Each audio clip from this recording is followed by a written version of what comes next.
45 ദിനരാത്രങ്ങൾ 40 കോടിയിലേറെ വിശ്വാസികൾ മഹാസംഗമത്തിന് തുടക്കമായി.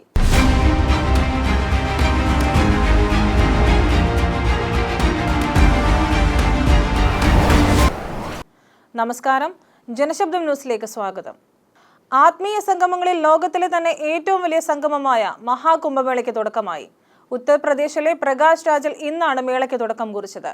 മഹാശിവരാത്രി സ്നാനത്തോടെ ഫെബ്രുവരി 26-ന് സമാപിക്കും. 2 ദശലക്ഷം കോടി സാമ്പത്തിക നേട്ടം ഉണ്ടാകുമെന്ന് UP സർക്കാർ പ്രതീക്ഷിക്കുന്നു. എല്ലാ അതിർവരമ്പുകളും മറികടന്ന് ഹിന്ദു സമൂഹം ഒത്തുചേരുന്ന ആത്മീയ കൂട്ടായ്മയാണ് കുംഭമേള.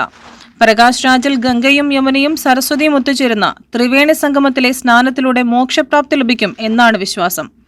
നാളെ മകരസംക്രാന്തി, 29-ന് മൗനി അമാവാസി, ഫെബ്രുവരി 3-ന് വസന്ത പഞ്ചമി, 12-ന് മാഘപൂർണിമ എന്നിവയാണ് പ്രധാന സ്നാനങ്ങൾ. 15 കിലോമീറ്റർ ദൂരത്തിലാണ് സ്നാനഘട്ടങ്ങൾ സജ്ജമാക്കിയിരിക്കുന്നത്.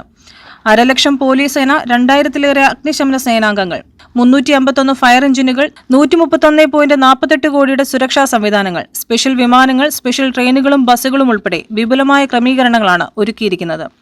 News bureau, Delhi.